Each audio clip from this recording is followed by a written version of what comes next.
Part 8? Part 8. Are you guys really showing up for this? How are those views looking? I don't know how the views are looking. This is the past. But what you're hearing now is the future, or the present rather. But it's the future for me, but I'm in the past. This is weird. If you're here, thank you for being here. And it's crazy that I'm making this video, part 8, to a series that I did not expect to expand and to develop the way it did. We're talking about what I'm calling 5 upgrades to 5 eternally hyped fragrances. If you've seen at least one other episode in the series, you know what we're talking about here. And if you haven't seen any episode and your introduction is part 8, well, welcome. I do invite you to go back to the previous episodes, but for now, this is what we're doing. There's obviously a lot of fragrances that get a lot of attention here on YouTube or in the online community in general. They're just talked about from every angle. They're hyped up. They're compliment magnets. They last forever. And sometimes, hopefully, they have fantastic scents that smell unique or relatively so that make them stand out from the rest of the industry sometimes. But a lot of the time the hype is warranted. So the first thing I'm not trying to do in this video is say that the fragrances I am replacing are not worthy of their praise. They obviously are, regardless of what my little singular individual opinion is. Many of you love these fragrances and I have them, and so I like them too. The second thing I'm not trying to say in this video is that replacing these fragrances, that's why I keep using my fingers like this. These fragrances are going nowhere and they don't need to go anywhere. They don't need to be supplanted with anything. There's room for everyone here. I'm just using that word for drama. Same with upgrades. It's all about drama. How do I get you guys to click on this video? Drama. But they're really just alternatives. The fragrances I am presenting as alternatives are not these things. The same but better. Cheaper versions, stronger versions, more mass appealing versions. There's nothing that objectively makes them better. I'm only tethering them to fragrances you already know to shine some light on fragrances you might not know. It's very simple stuff, guys. A link to every fragrance I will talk about will be in the description, so let's dive right into it. What do you say? Our first super hyped fragrance, and primarily hyped because it was discontinued, but it's also a fantastic scent. This is Babycat from YSL, perfumed by Dominique Ropion, and man, he did a phenomenal job with an incense vanilla. This is a dry, kind of smoky, cottony, woody texture surrounding a smooth, sweet, warm, ambery vanilla. There's more I could say, but that pretty much sums it up in my wearing experience. It wears so elegantly on the skin. It's perfectly unisex, and it is a little different as far as a vanilla fragrance goes. I understand why people enjoy it outside of its discontinuation. It is very, very hyped, as we talked about. So what can we tie this to that maybe you haven't tried yet? I wouldn't say this fragrance is unknown, but definitely less attention than something like Babycat. From Fragrance du Bois, this is Secret Tryst. And this is one of those fragrances from this brand that I can really get behind. It doesn't smell like it's trying to be anything else in particular. It is its own thing. It's carving its own lane, but it's still very accessible, and it's just well composed and well executed. So once again, this is not meant to smell the same but better as Babycat. It doesn't smell the same, but it does have some overlap, and that's going to go with all these fragrances. There will be some kind of constituent overlap, some kind of ingredients or main components that they have in common, but they are completely different scent personalities while being able to serve similar functions. That's why I'm able to offer them as alternatives. This can be worn in all the same situations as Babycat. It's going to give off a similar vibe. There's this warm, sweet, kind of alluring vanilla, amber, resin-based vibe. Maybe a touch of incense in there as well, but it's definitely more resiny, more labdanum forward. It's beautiful. It is kind of sexy, very attractive in the air. It's a scent to kind of cuddle up next to, but also something you could wear a little bit more dressed up in the evening when it's not too warm out. One of the few from the house that I'm like, you know what? This is special. This is worth a sample for sure. There will be a link to what I can find down below. That is Secret Tryst from Fragrance du Bois. Once again, I'm not replacing this fragrance, so emotion need not be involved in reacting to what I'm about to put on camera here. Creed Green Irish Tweed. Been around a long time, decades. I feel like maybe 1985 this was released. Pierre Bourdon, so good. Well composed, timeless masterpiece. And you know how it smells. If you don't, you should get yourself a sample and see. This is, as per the name, green. It's dewy, fresh. It is a little bit powdery with some iris, but there's this lemon verbena that adds this pretty sharp-ish herbal dimension to the scent that might not be everyone's favorite thing. Lemon verbena could be the make or break for some people with this one, but there's this beautiful musky ambergris kind of salty sandalwood smooth base that it dries down to. Honestly, I stand behind what I say with this one of the best dry downs ever. As far as a development goes that stays true to the original scent personality, it doesn't completely transform into something different, but it takes what it starts as and turns it into something that is different enough, but undeniably tied to where it came from and just done so well. Masculine, classic. As you can see, I love this stuff. I'm not trying to replace it, but I am trying to get something else on your radar that maybe you wouldn't know about unless you saw this in front of your face and then I put the other bottle behind it. Let me see if I can do that with some movie magic.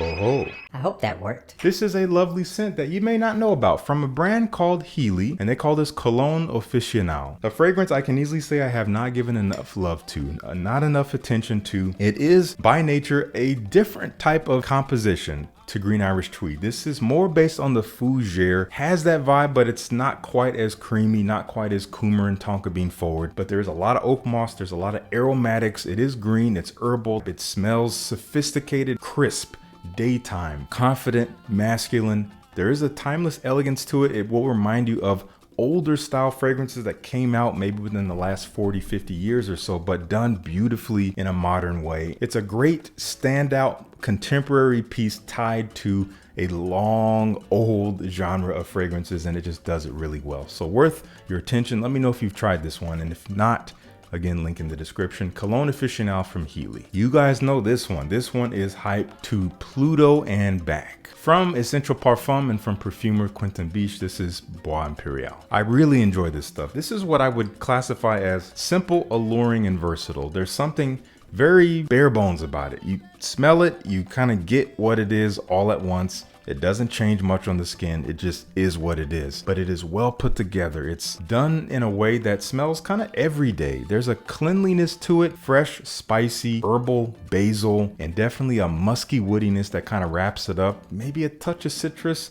That's mostly all I get. A little bit of a bitter, woody quality that has this interesting and kind of alluring muskiness that just, again, envelops it. And it's a fragrance you can wear anytime, anywhere. Some people complain about performance with this. I don't understand that. This stuff is kind of nuclear on me, and I think it's because of the aroma chemicals that are used. They stick to my skin 10, 12, 14, I don't know how many hours, but if I don't take a shower that evening, it will stay on me till the next day, no problem. And I guess for a lot of people, it gets a ton of compliments. So yeah, no surprise why it's super hyped. But I want to draw your attention to this fragrance from Zaharoff, Signature Royale X. And I can easily say that this is not quite as easy as Bois Imperial, at least if you don't like it. If you like it, I think it's an easy wear. It's so versatile. You can wear it for all the same situations, and it's going to be just the same amount of attractive, especially if you don't overspray it. But if you don't like this, and you might not, then this is going to be almost unwearable in a way. And I think what does it is that there is this very intentional over muskiness to the scent. So Bois Imperial definitely has some musk in it. This is a musky,